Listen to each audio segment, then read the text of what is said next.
Cable News, the O'Reilly Factor.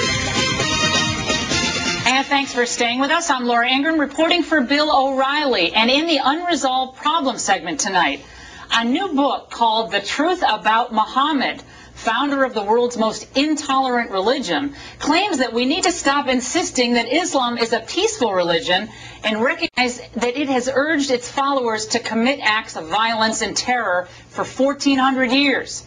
The book has caused a huge controversy in the Muslim community. Robert Spencer, the author of the book, joins us now. And from Los Angeles, Adina Lekovich, who's the communications director for the Muslim Public Affairs Council. Robert and Adina, thanks for joining us. Thank you. Robert, let's start with you.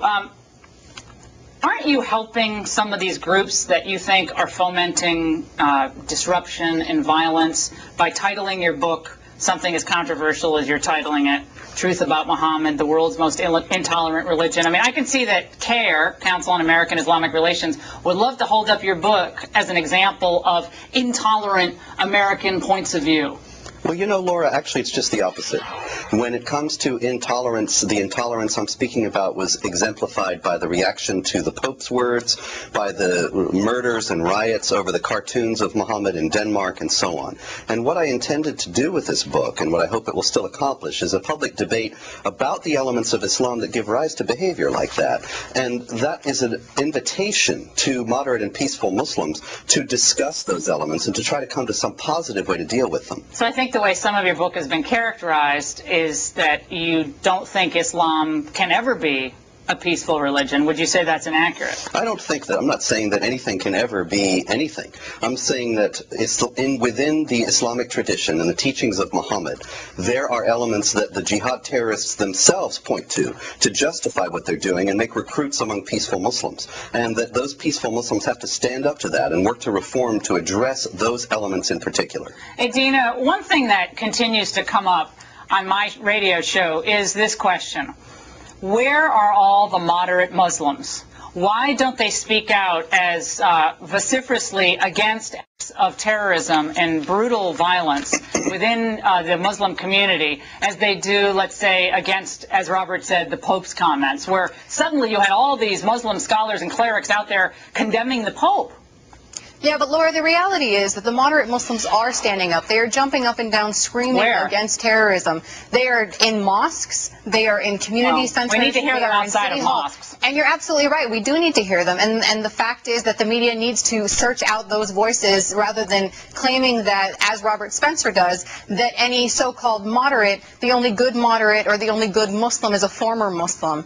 The kinds of accusations that are placed even against moderate Muslims who are doing the hard work inside of their mosques in order to promote the true message of Islam, which is one that upholds peace, justice, mutual understanding, equality, mercy. These are the teachings that Islam teaches, and these are the teachings that have inspired not terrorists, but that have inspired Nobel Peace Prize winners like Mohammed al-Baradei, like Muhammad Yunus.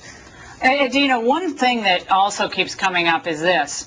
Speaking out against intolerance in the United States, whether Muslims or Arabs say they're being profiled, you hear that quite a bit.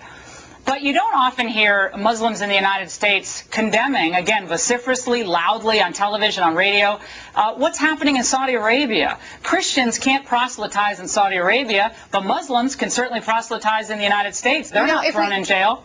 If we paid more attention to the authentic discourse that is taking place every day within the mainstream American Muslim community, you would see that. But instead, when we turn our cameras towards those people who are jumping up and down in the streets, of course we're not going to hear them. If a tree falls in the forest and no one's there to see it, you know, it's the age-old thing. But Adina, let me just get this straight. Whoa, American Muslim scholars have issued a fatwa against terrorism. Adina, let me just get this straight. You're saying that it's the media's fault? There is no one person that is to blame, and Muslims need to be doing more, and mainstream society and decision makers need to be doing more. To me, there is no doubt that when the Pope speaks out, it's publicized. There are plenty of people out there, and he's just condemned. Yeah. And Robert, I don't see that when it comes to the beheadings, the brutalization, what's happened when someone's watching World Cup in Africa. They're brutally murdered, a priest doing mass. Right. I don't hear those Absolutely clash of civilization up there. No, you're absolutely out right. there. It's this, you know, there One were at a time. worldwide demonstrations, riots, innocent people murdered about the Pope's remarks and about the cartoons, and there are other incidents as well. But you don't see worldwide demonstrations burning Osama bin Laden in effigy. You don't see worldwide repudiation of the ideology of jihad that comes from the words and deeds of Muhammad. And this is what we desperately need to see if there's ever going to be peaceful coexistence on an indefinite basis between Muslims and non-Muslims as equals. Adina, let me just ask a question. And you are a moderate Muslim voice, and you are speaking out, and I applaud that. I think it's amazing. I try to showcase as many Muslims speaking out against this on my own show as I can find. And believe me, sometimes it's hard to find them, but I do find them. One thing that keeps coming up is proselytizing. And whether Muslims will ever sort of enter this ring, if you can put it that way, of people in this country who are always trying to convert each other. You know, Catholics are trying to convert Protestants, Protestants Catholics, but Muslims really seem to have a problem when Christians try to convert them. Do you see that?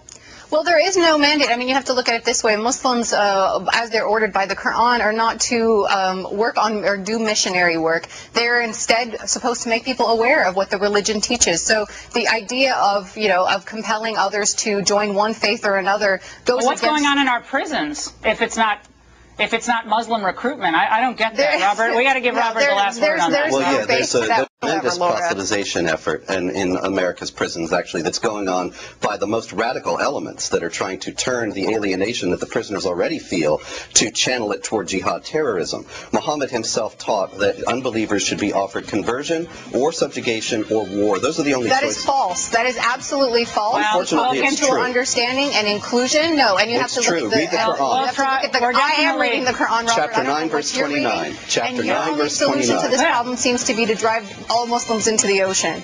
Well, that's certainly not I've never said anything like that's that. certainly not what my goal on is. your website I've seen Attacks are what otherwise. these people resort Well, to we're going to constantly. continue this at another time. Ms. Lekovich, Mr. Spencer, thank you for joining us. And coming up,